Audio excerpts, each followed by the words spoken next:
père d'Italie est mort. Che siamo andati a Miasa, c'est le 45 mois voilà. Ça me premier 25 000 agnatin'ny fin de mois raiky. Bon 25 000 fin de mois. Vola igny vola karaha manafata am'zay 350 000 laniny bis biky vola iny. Ke tsy varany izy ty volaniko fa aleo zegny zaho magnazetrizetrinakafo za ndraiky manjetry ondana. Magnano ondana za. Izy am'zay mangala zordira aby io. Ke tam'zay mbala tsendriky mangala zordira izy fa magnano raha io fa kilombary io zay mongo io tsy sanandro rô magnatriky izy io fa ndraikindraiky fô. Ke navy rô kamaradiny aby io koa fa tsisy mongo io, ao irô kamaradiny aby io, alohatsika fa izy ty koa izy misy aluminium koa, ouais. Misy aluminium, misy tavoangy nitaritindreo am'jay boka izy. Nagnano izy ke izy am'jay mamory raha marobe tamin'ny tragnondreo aby io niroasindreo zay. Anareo rô miala eto e. Sitrany raha vavinao io tadiava tragno. Fa maro loatra raha vorony aminay eto. Zay tsy tianay atao mitarimy olo verijery. Oro. Zay zao mira mitarimy olo adala aminareo io. Ke zay nifindra eto ndraiky tsy halan'ny tompotragno le zordira io fa mbala milamina ho izy fandrain-tena fo tsy tia raha magnano karaha io. Ke izy io am'zay jusque io asanay. Izy mandeha mangala zoany, za manasa, mandeha mandafo. Ke za manasa igny am'zay mandeha mandafo izy. Karaha zay tô ny fiainana.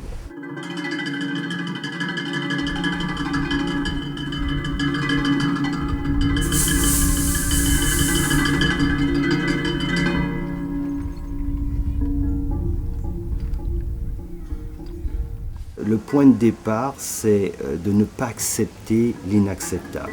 Je crois que c'est le point de départ. C'est pas de savoir comment on va faire, c'est de se dire ça, c'est pas possible. Être au courant, c'est pas simplement une information, c'est pas quelque chose qu'on lit sur le journal ou une news qu'on voit à la télévision. Pour vraiment savoir de quoi on parle, il faut entrer en contact, il faut venir sur place, il faut rencontrer des gens, il faut parler. Et très peu de gens le font, parce que ça fait peur. Et ensuite, on se dit, oui, mais que puis-je faire? C'est vrai que des gens se disent, que puis-je faire? Mais on ne demande à personne de régler le problème de la totalité, mais tout le monde peut faire un petit quelque chose.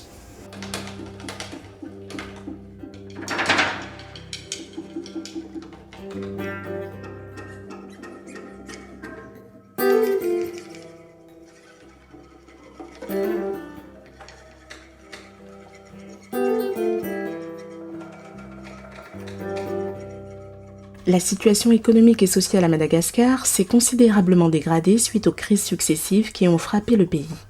La majorité de la population malgache est aujourd'hui plongée dans la pauvreté. Madagascar est classé parmi les 60 pays les plus pauvres au monde. Plus de 80% des Malgaches vivent avec moins de 2 € par jour.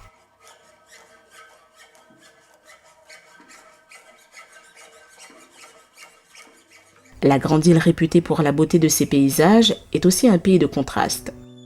Il est courant de croiser des enfants arpentant les rues pieds nus, livrés à eux-mêmes.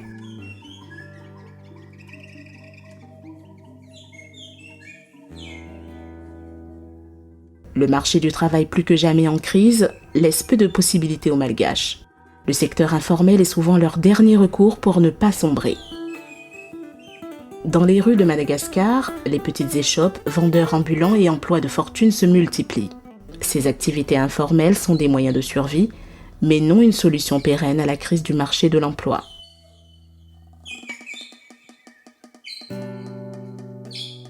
J'ai longtemps réfléchi à la cause finalement de tout ça. D'abord, on pense que la faute vient des autres, que fait le gouvernement, que font les gouvernements, que font les gens riches. Et passer cette étape, je crois qu'on finit par réaliser que si on veut que les choses changent profondément, il faut se poser avant tout la question à soi-même et de se dire qu'est-ce que moi je fais pour que les choses puissent changer.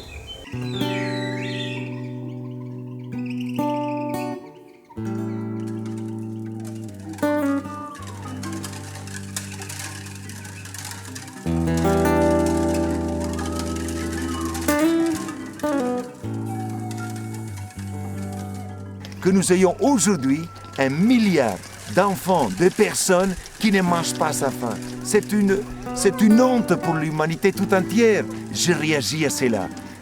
Je réagis en faisant quelque chose. En faisant quelque chose. Parce que, surtout à la décharge, où il y avait 800 familles qui vivaient de la décharge et qui remuaient les ordures de la décharge, chaque famille, il y avait de 1 à 7 enfants morts par famille. Alors qu'est-ce que vous allez dire à une maman qui a perdu 3, 4, 5 enfants? Rien, vous ne pouvez rien dire. Parler, c'est manquer du respect.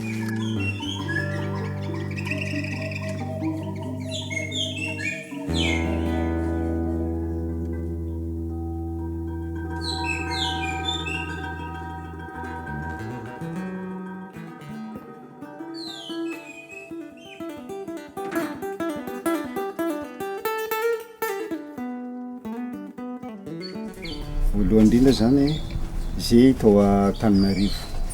Rehefa tao Antananarivo zany zay dia niasa tamina entreprise. Dia rehefa niasa tamin'ny entreprise dia nisy entrepreneur indray zany taty afara nahita an'le asa natao zany, le asa tanana natao. Dia nanao test. Dia rehefa vita le test nataoko dia afaka nandeha aty zany nanao asa taty. Zay mbola vahiny tsy mbola mahay ny fomba fiainan'ny patron. Indraindray zay vao soloiko zany tsy voahefa le karana dia valiny fotsiny amizay dia tsy afaka miteny ianao dia mitady indray. Dia nanomboka aty zany efa sahirana dia efa nialany zareo entrepreneur nitondranay zany zay efa tsisy asa. Efa nanomboka tsy hoaraka fa amin'le ohatran'izay foana zany nahazo atao amin'ny asa. Rehefa vola bebe zany dia tsy azo tanteraka le vola. Dia miteraka tsy fianaran'le zaza sasany tapaka dia indray mitohizana rehefa nisy indray le vola. Sanakanaka zany valo zany kontomboly jiaby. Sabi amin'izay aroe fa nandeha nanambady. Tsota amin'izay mbola mipetraka aminaka eo tsy mbola velomina. Raha ataoko amin'izao zany izy koa papany zany fa tsy miasa. Za amin'izay zany mandeha mivarotra zany mandako kapoka io ndraiky tanty-kafe. Vao koa zanako mba manampinampy za zany araiky maventiventy io. Manano asa mamaky vato amin'ny kontoro any izy. Manampy ato amin'ny trano. Dia zay zany nienjehanay manenjika zay rehetrarehetra reo amin'ny hoe nale sasany hoe manao asa mivelany kely iny dia ahafahana manao hoe manefa ny hofatrano, manefa ny jiro, manefa ny kolazin'ny hanina io zany dia ahafahana miaina kely amin'ny sakafo. Fa le hoe économie ngambany tsy dia tena hoe misy betsaka fa rehefa sendra tonga le mba fotoana misy izy dia misy. Rehefa tsisy izy dia tsisy. Dia ohatrohatran'izay foana zany tsy miaina hoe mitavandra zavatra maro fa dia tsy maintsy miaina amin'ny kosa ohatran'izay. Zay zany no zavatra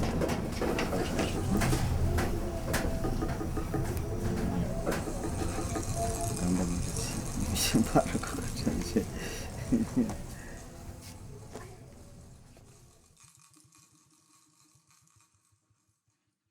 Alors je vois aujourd'hui que les plus pauvres sont devenus plus pauvres et que des 35% de pauvres quand je suis arrivé en 1970, ben aujourd'hui ils sont devenus 75 voire 80% des pauvres. Je ne connais personne qui ait vraiment ouvert les yeux, regardé une telle situation, qui n'a été bouleversé et de ce bouleversement naît le changement.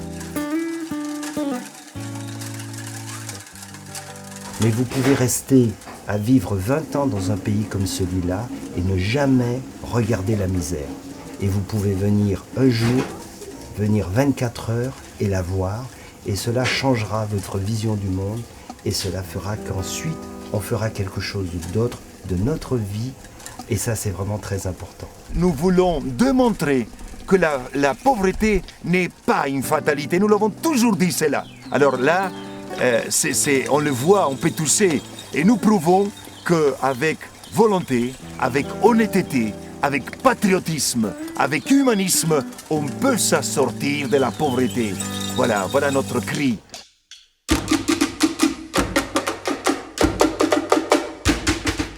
L'association Akamasu, les bons amis en malgache, a été créée en 1989 par le charismatique père Pedro.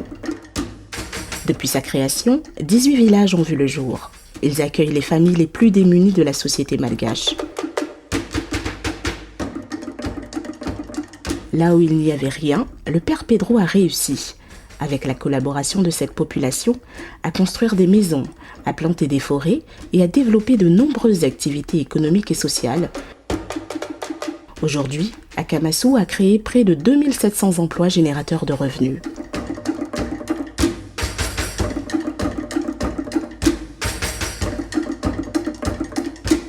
En 2009, ce sont 30 000 personnes, dont environ 15 000 enfants, qui ont été accueillis par l'association du Père Pedro. Ces personnes venant de la rue se réinsèrent dans une société solidaire et retrouvent leur dignité par le travail.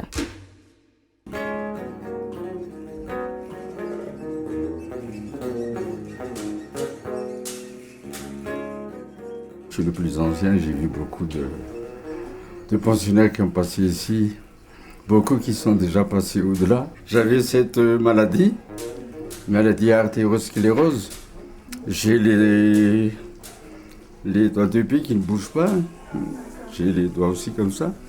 J'étais pendant presque une année alité au lit. Vraiment, je ne pouvais pas bouger. Alors je suis ici, j'ai amené quelques meubles qui m'appartiennent. J'aime bien, je suis tout seul ici, ça va. Je lis beaucoup de romans. J'ai beaucoup reçu ici aussi, parce que ma maladie s'est améliorée. Je pouvais marcher, parce qu'avant je ne pouvais pas. Je prends note avec ma main. Voilà, j'arrive à écrire. Si vous voulez voir comment j'écris, vous allez être étonnés.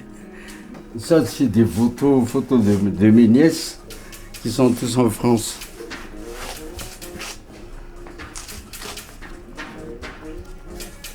Voilà. J'ai commencé à mettre en place avec la dame malgache, madame Réelle Malade Clémentine, le premier orphelinat et le premier hospice à Madagascar. À ce jour, donc ça fait presque 60 ans que ça existe, parce qu'on l'a fondé en 1950. Nous avons accueilli presque de 650 personnes âgées qui viennent. La capacité d'accueil était de 30 personnes. Actuellement, nous en avons 45 personnes. Plus de 2000 enfants orphelins abandonnés que nous avons accueillis, éduqués et qui travaillent dans la vie sociale. Ce centre-là, c'est leur centre. C'est là qu'ils ont dit, c'est là que nous avons grandi, c'est notre maison familiale. Beaucoup de ces enfants, lors des campagnes de vaccination ou des affaires sociales, ils viennent nous seconder. On a commencé la première campagne nationale de vaccination en 1997.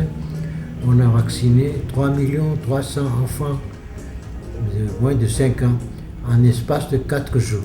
Pour aller vacciner un enfant dans un hameau ou dans une maison isolée, il faut faire des fois 30 km à pied, mais nos vaccinateurs étaient formés pour cela. Ils sont allés, on allait par pirogue, par charrette, par voiture, par vélo et même hélicoptère. Et on a réussi à faire cet exploit. Nous avons réquisitionné tous les médecins, tous les étudiants en médecine, tous les infirmiers et beaucoup de volontaires qui sont venus nous épauler. Nous avons fait donc 3 années consécutives, 97, 98 et 99. De 97, 3 500 000 enfants, 98, 4 millions et 99, 4 500 000 enfants. Nous attendons officiellement, l'OMS doit déclarer Madagascar exempte de la polio.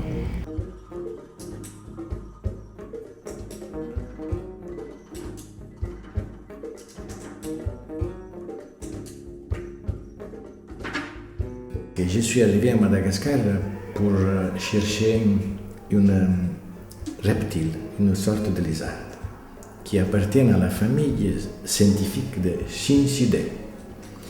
C'est un reptile vivipare. Paraît-il, ça c'est une hypothèse de plusieurs scientifiques, que de cet reptile, ils sont dérivés tous les mammifères de la Terre, hommes compris. Ça c'est le but qui m'a amené à Madagascar. Mais pendant mon parcours l'oncle Madagascar, un voyage de 2 mois, en brousse, j'ai découvert des choses incroyables que je ne connais pas de Madagascar, cette histoire. Le dernier cas, c'était une femme que j'ai vue par hasard dans brousse. Et le chef Vukontani a voulu m'amener chez cette petite cabane. Et j'ai vu cette femme de 2 ans dans le lit, de 6 mois, qui n'arrive plus à bouger.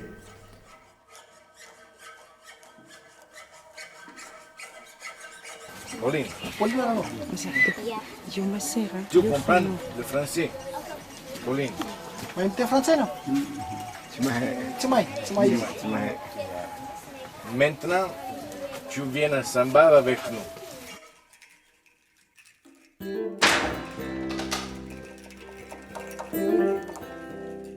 Elle était seulement diabétique. Et comme elle n'a jamais pris les médicaments qu'il faut, elle a mangé son corps. Après que nous avons vu cette femme, nous sommes engagés directement, nous avons amené à l'hôpital, maintenant on traite, maintenant on arrive de l'insuline de l'Italie. Ici, nous n'avons pas trouvé dans les hôpitaux publics une seule ampoule d'insuline. Donc, la tâche qui est devant nous est vraiment immense. Quelquefois, je me sens perdu, comme une petite qui est tombée dans l'océan. Et après, avec ses petits bras, il essaie d'arriver sur la terre. C'est pas facile. Mais notre cœur, notre conscience, elle est engagée. Il faut que nos frères de l'hémisphère nord comprennent qu'ici, nous vivons avec des centimes et que nous sommes heureux de pouvoir manger un bol de riz, que nous sommes heureux de pouvoir boire de l'eau propre. Si nous voyons le produit brut par personne de la France et de Madagascar, c'est 120 fois plus en France qu'ici, 120 fois plus.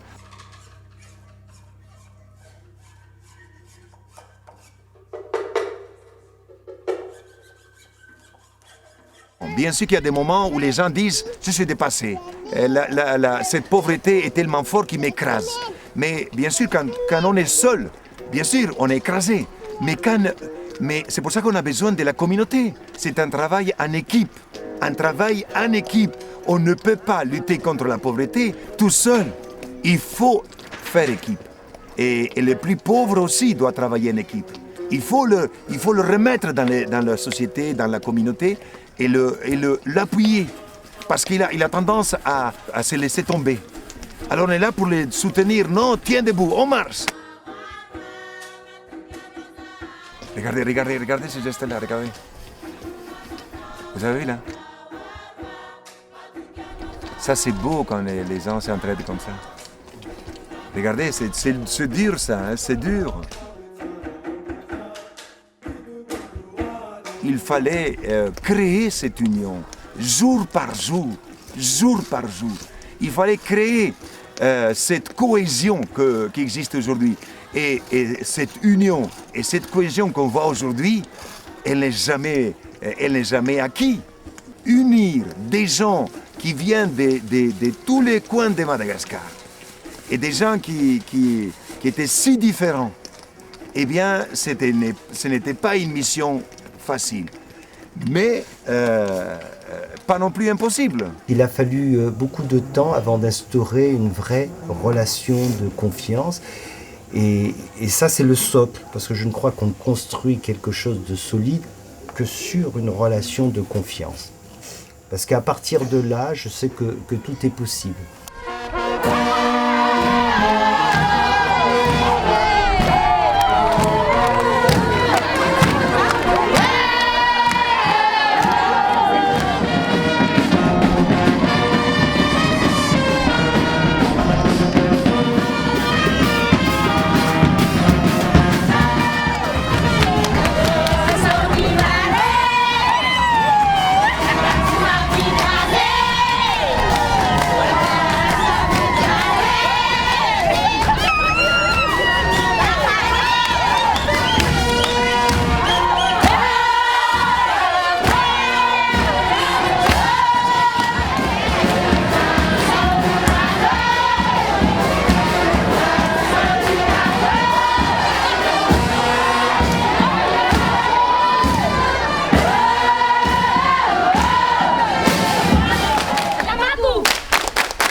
Alors, je tiens vraiment à vous remercier du fond du cœur. Vous avez été un bel exemple aujourd'hui.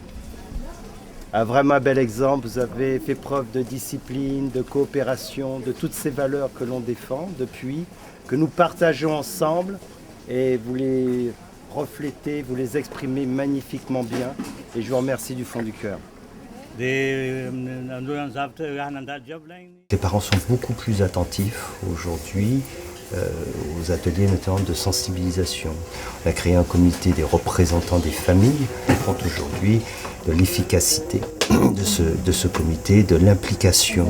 Et chaque chose que l'on met en place se fait d'abord en amont dans une discussion pour voir si tout cela a de l'intérêt et comment le faire. Ray volana fankalazana ray volana ny tsaiko zao dia tonga eto amin'ny fokontany mahatsara zaza zahay mba hanentana anareo tsirairay avy indrindra ny ray aman-dreny ataova kely kiloky bokona magnano devoir anao zay aloha malaky aloha za tsy tia lala zay feky aloha za fatara aloha malaky anao zay aloha tsoty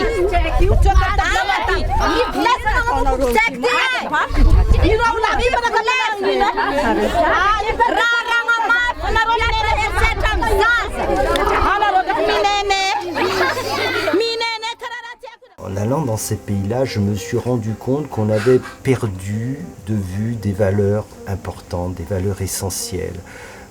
Prendre le temps de vivre, la facilité de sourire, de rentrer en relation avec l'autre, la bienveillance, voilà, c'est l'hospitalité, toutes ces valeurs que l'on a perdues en général en Occident. Je voyais des tas de gens vivre cela avec toute simplicité, rien que ce mot simplicité, ça veut dire beaucoup de choses parce qu'on l'a perdu complètement en Occident.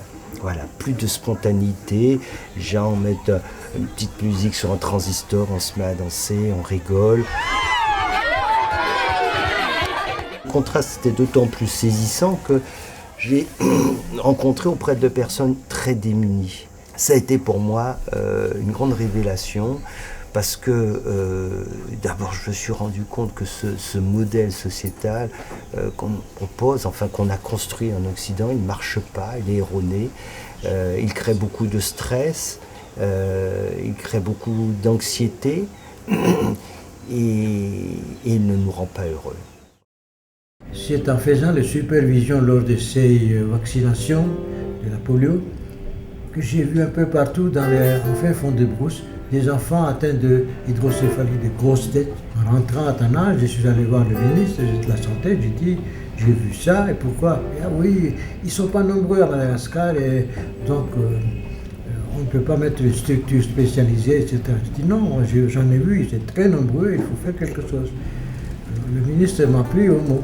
Il dit bon, on va faire un deal entre nous deux.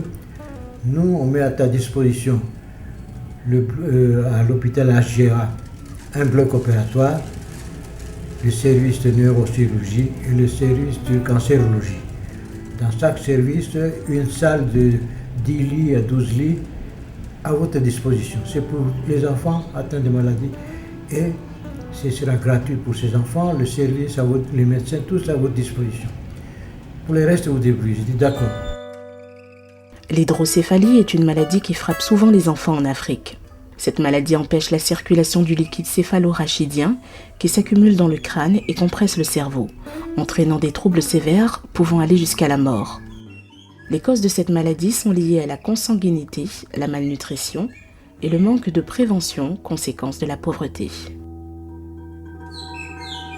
Pour le soigner, la seule solution, c'est de mettre une valve de dérivation qui draine le liquide en surplus par voie artificielle. Une fois que le liquide diminue, les neurones se reconstituent, l'enfant devient normal. Malheureusement, avec 5 ou 10% selon le cas de retard mental. La tête reste grosse, on ne peut plus remodeler. Mais l'enfant devient normal, il grandit normalement, il peut aller à l'école, il peut faire du sport non violent. Je sais où ils habitent, fin fond de brousse, je connais le centre de santé le plus proche, le médecin qui le soigne, ce qui fait que les 900 enfants qui sont éparpillés à travers le territoire, je sais où ils sont, qu'est-ce qu'ils font et quels sont les problèmes qui se posent. Je ne prends jamais un sou, je fais ça et je prends en charge totalement Heureusement qu'étant jeune, j'ai beaucoup travaillé, j'ai ces deux immeubles et les loyers de tous les loyers de ces immeubles partent pour soigner ses enfants, pour prendre en charge ses enfants, en plus de ceux de mon orphelinat et centre de hospice.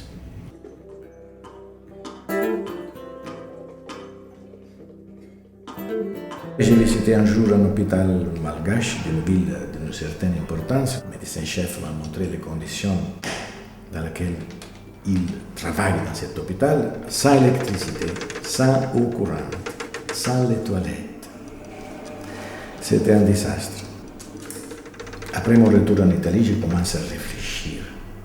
Maintenant, c'est facile avec les mots, mais c'est un long parcours. Lentement, je me suis détaché de mon travail académique, de mon travail professionnel. Et j'ai commencé à chercher à Madagascar de faire quelque chose. J'ai réuni seulement mes 5 fils en Italie et je leur ai parlé de ce projet pour demander l'approbation à utiliser la petite somme d'argent que j'ai épargnée pendant ma vie et qui normalement c'est prévu pour aider les fils dans le moment qu'ils commencent à vivre le Covid. Mes fils sont immédiatement tout convaincus, contents, et ils disent « Papa, tu utilises l'argent comme tu veux, nous sommes adultes, nous allons gagner notre vie, tu fais cette chose merveilleuse, nous sommes orgueilleux si tu arrives à faire ça. » Et donc j'ai utilisé mes moyens personnels pour faire ça. C'est au début des années 2000 que le docteur Luigi Bellini a décidé d'ouvrir un centre médical bénéficiant d'un équipement de qualité au nord de Madagascar. Après plusieurs années de procédures administratives, de recherche de partenaires, de travaux et d'aménagements, le centre a ouvert ses portes en janvier 2007. L'établissement de 3000 m² est équipé de laboratoires d'analyse et de matériel de pointe en imagerie médicale et en cardiologie.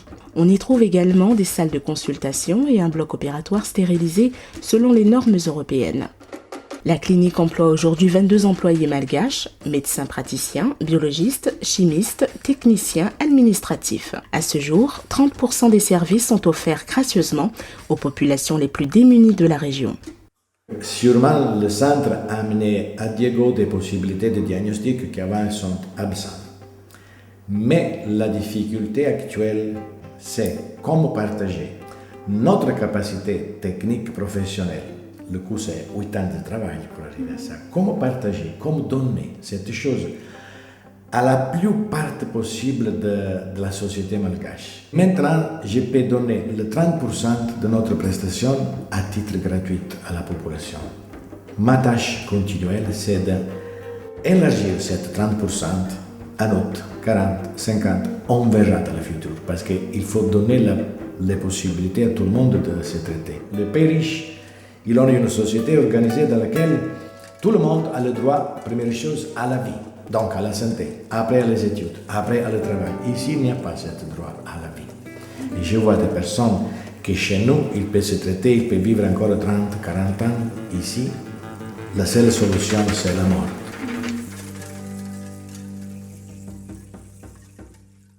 Il y a des moments où il y a des enfants handicapés. Ils vont voir différents médecins et on ne peut rien faire. Et nous, on est spécialisé uniquement pour telle chose ou telle chose, on ne peut pas. Allez voir Dr Nourali. Quand ils viennent, il dit il a toujours des idées bizarres, effectivement. Un cas, c'est une jeune fille de 18-19 ans. Elle était très très belle, mais à partir de ses hanches, les jambes étaient tellement courbues qu'elle ne pouvait pas rester debout. Pas d'équilibre. Et tous les médecins qu'elle a vus disent on ne peut rien faire, c'est de nature. Elle est venue chez moi, je dis, vous savez, vous avez fait toutes sortes, on va essayer quelque chose. Avec les huiles essentielles de Madagascar, Ravitsa et Katafai, j'ai demandé à une amie kinésithérapeute de le masser 3 fois par jour. Et pendant 3 mois après, les jambes se sont un petit peu ramollies. J'ai profité pour mettre une attelle dans les jambes et lui envoyer au centre de rééducation.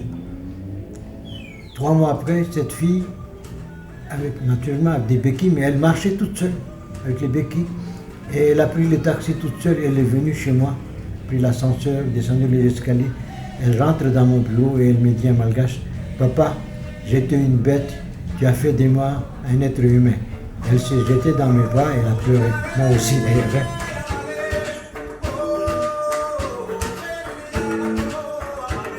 Sans former le personnel malgache, capable de travailler de façon indépendante, critique et autocritique, mon travail serait complètement inutile parce qu'après que je n'arrive plus à travailler, tout sera fini.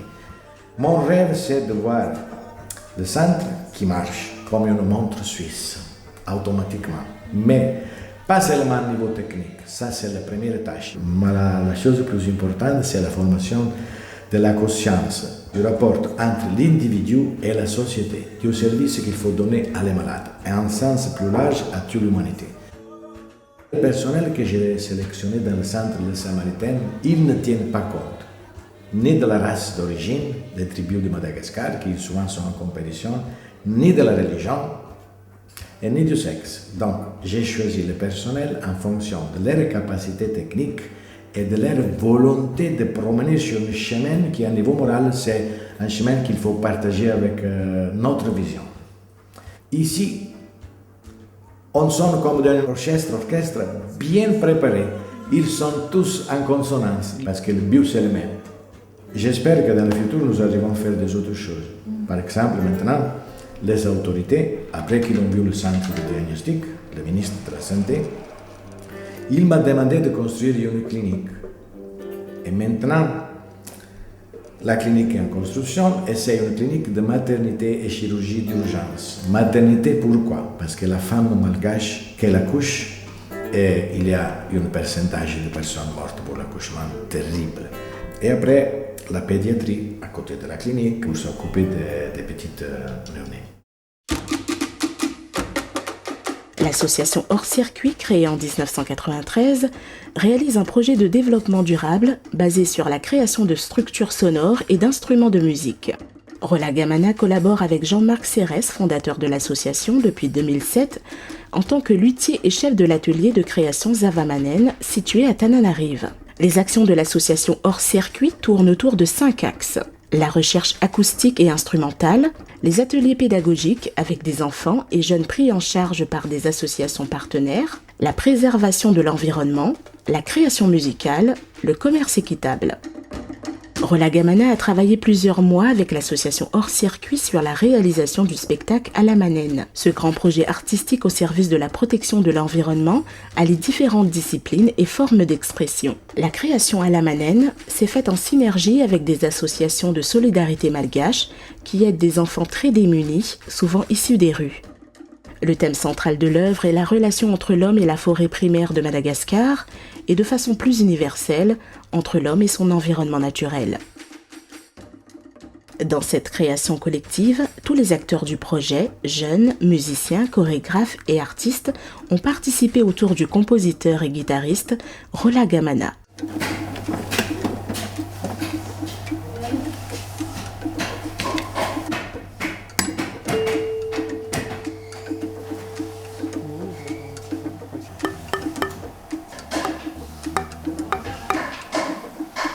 Ny asa tanana aloha voalohany indrindra. Ny instrument ampiasainay kosa aloha dia instrument tsy ampiasain'ny olona mihitsy. Zany hoe misy zavatra tiana ambara amin'le message tiana apetraka, zany hoe miainga amina zavatra tsotra nefa mahavita zavatra.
tany amin'ny dadany dadabeako rehetra taloha tany zany olona mpanjono dia olona mpanarato zany hoe ny olona niaina teny amoron-drano zany zay.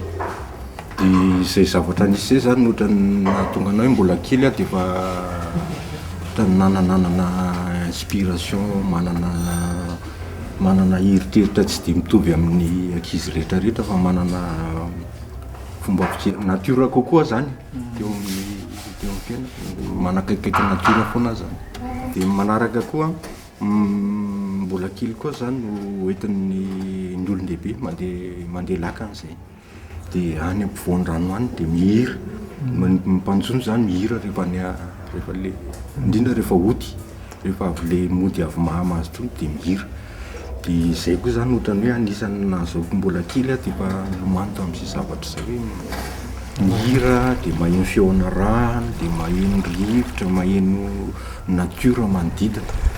Mozika kokoa zany dia manambara an'izay natiora dia ny resaka fihavanana fomba malagasy. Je crois qu'il y a une très grande richesse dans ces pays d'Afrique, à Madagascar, une très grande richesse qui est bien plus importante que la richesse matérielle, qui sont ces valeurs que les gens vivent au quotidien.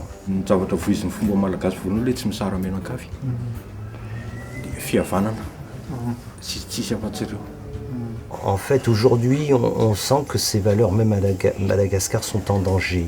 Voilà, et ça, c'est très grave parce que ces valeurs-là peuvent inspirer beaucoup de pays en Occident. J'ai vu Madagascar quand il y avait ici le respect, la culture malagasy. Il y avait les filles à Vanana, il y avait la solidarité familiale. Je l'ai vu. Alors il faut... Et ici, on revient à la culture.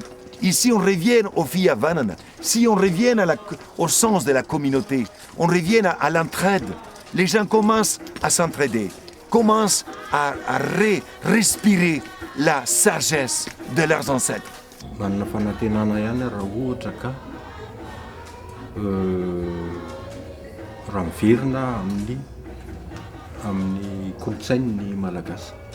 Miverina indray zany ohatrany hoe miverina any amin'ny zéro mahafantatra ny kolotsainy malagasy dia ny teny ny kolotsaina malagasy tsy misara-mianakavy. Dikan'izay hoe zay tsy misara-mianakavy zay fampikarakara daholo zany ny rehetrarehetra tsisy ariana zany ny ankizy tsy ariana. Cette sagesse malagasy, c'est universel. Ça, c'est un patrimoine universel. Comme l'UNESCO, il dit que les pyramides, c'est un patrimoine mondial. Mais il y a aussi des gestes et des cultures. Là aussi, c'est un grand patrimoine mondial. Ici à Madagascar, j'ai découvert que je peux coopérer totalement, fraternellement, 100% avec des personnes qui ont une formation culturelle différente de la mienne, position philosophique différente de la mienne, position politique opposite à la mienne. Mais si le bio, c'est le même, on promène ensemble pour faire la même chose.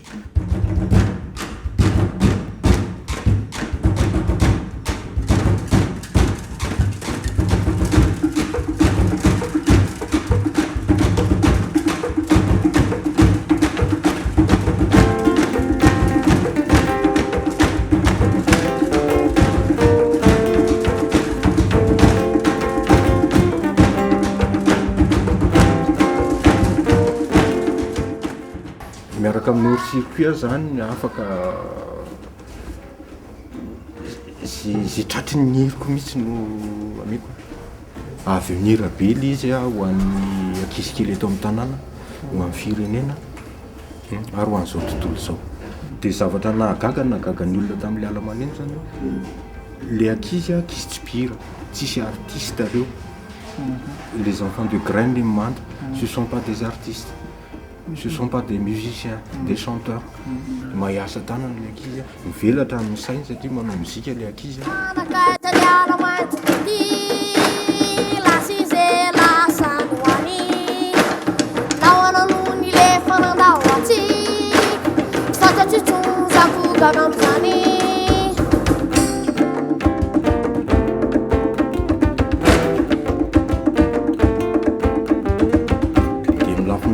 Misy ankizy miaraka aminay misy ankizy 17 dia zay tamin'ny foana miaraka amin'ny amin'ilay alamany any dia zay koa zany manaporo fa n'le hoe le toetrana malagasy koa le hoe ny ankizy raha tena tiana androso ny kolotsaina sy ny tiana androso ny tanindrazana dia tsy maintsy ny ankizy zany volavolainao.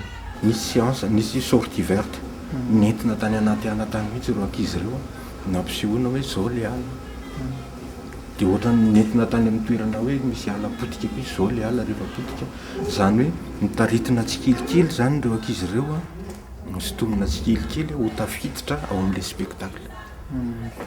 Tenena koa zany ireo ankizy io nareo ireo ohatra ny olona rehetrarehetra misy aingam-panao anatinareo misy zavatra tsy ananan'ny hafa ao anatinareo. Izay koa nafaly an'ilay ankizy zany fahafantarana izy hoe ve zay ry tokoa mba misy zavatra andrasana aminay. Dia zay zany mila araka ny teniko teo tezahana mihitsy ilay ankizy hoe azavaina mihitsy zavatra ataontsika ity zavatra ela be vao vita, zavatra sarotra. Fa dia efa nijairina mihitsy zany ilay ankizy aletika atao amin'ny sainy hoe responsable daholo ny rehetrarehetra na izaho na ankizikely ray responsable an'ilay spectacle. Fa iny ankizy zany hita mihitsy hoe tonga dia mivelatra ny sainy rehefa amenao andraiky tsy hoe ity tsy maintsy vitanao zao dia mivelatra hita hoe faly izy faly. Il faut que nous sauvions nos enfants. Il faut sauver les enfants. Les enfants doivent aller à l'école. Les enfants doivent aller à l'école. Les enfants doivent s'instruire. On doit soigner les enfants. Les enfants ont droit à un repas par jour. C'est leur droit. C'est leur droit. Manawana, mon père, il me voit de loin. Hein? Voilà, ça c'est une des enfants qui vous montre cette affection, cette tendresse. Mais voilà ce qui me relance. Quand je suis un peu abattu, un peu triste, et quand l'enfant vient, il court, il me prend de la main, il sourit, brum, ma joie, ma force remonte tout de suite.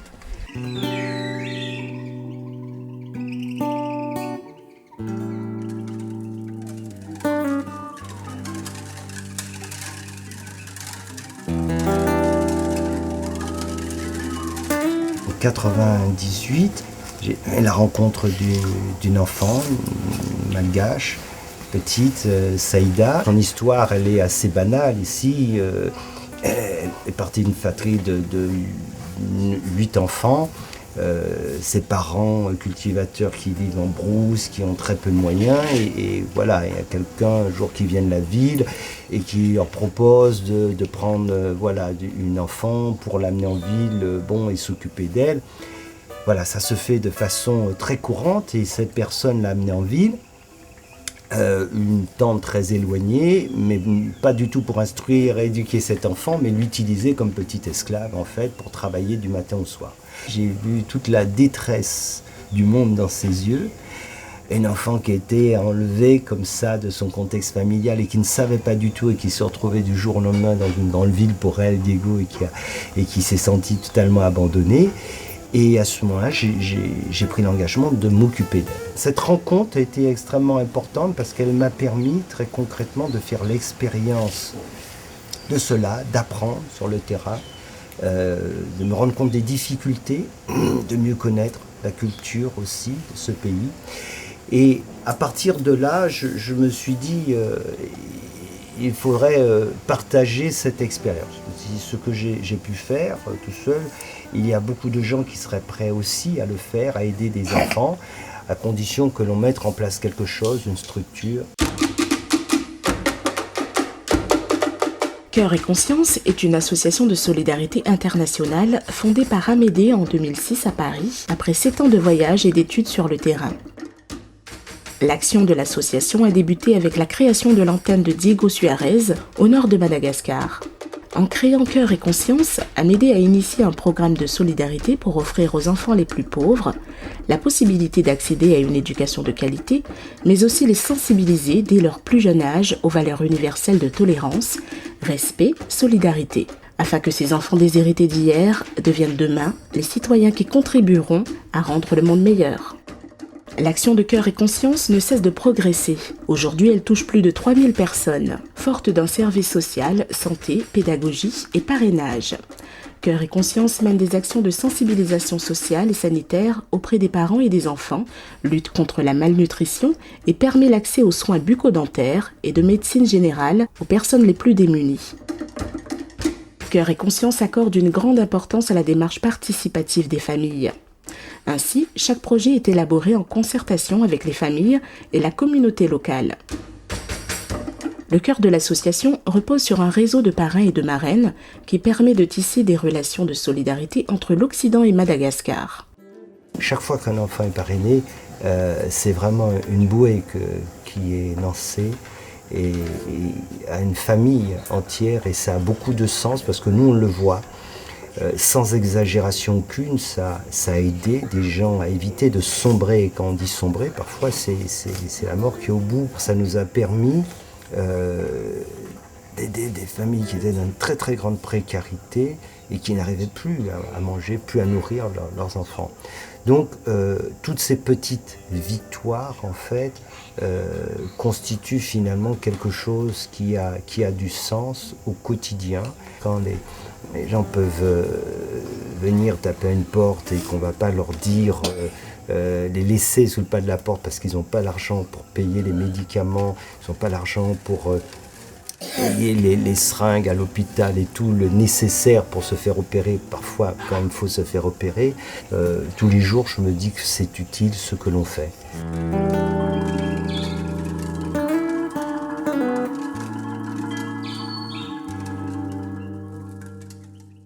Et alors, à la fin, tous les livres et tous les romans que tu as lus, tous les poètes qui t'ont donné émotion, tous les philosophes qui t'ont appris beaucoup de choses, ton expérience de vie, la société, la politique, il va se synthétiser dans un valeur. Je vais vivre comme ça. C'est un choix. Je vais vivre en cohérence avec les valeurs que j'ai choisies. Quand vous avez la passion, quand vous avez la foi, quand vous avez un idéal, quand vous avez un objectif, un but dans votre vie, bien sûr que votre vie, c'est plus facile à vivre. Le message, c'est pas de dire ce qu'il faut faire aux autres dans telle ou telle action, mais c'est simplement d'interpeller pour que chacun regarde ce qui se passe autour de lui. Il n'y a pas de sens dans la vie si tu n'as pas un lien étroit avec les autres. Si tu ne regardes pas à les autres vraiment comme des frères, vraiment comme toi-même, réfléchis dans un miroir. La personne qui est en face de toi, c'est toi-même. Et donc, les choses que tu veux pour toi, il faut le donner à tous les autres. Mes enfants qui sont à l'extérieur me demandent « Papa, tu as 80 ans, rentre, prends ta retraite, viens, tu te reposes, tu voyages. » Et je refuse, je dis non, je ne peux pas abandonner ces enfants. Ils ont besoin de moi, je ne peux pas les abandonner.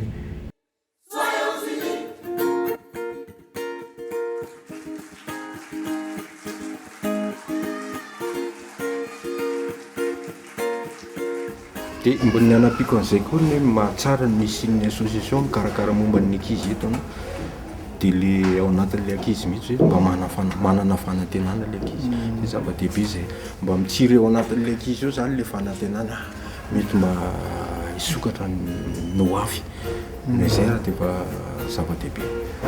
Tout un chacun peut changer favorablement le monde. Osez changer le monde, osez changer vous-même, mais osez changer la société et le monde. Allons, là où vous êtes, ce n'est pas important si c'est petit ou c'est grand, votre travail humanitaire ou votre projet. L'essentiel que vous le fassiez.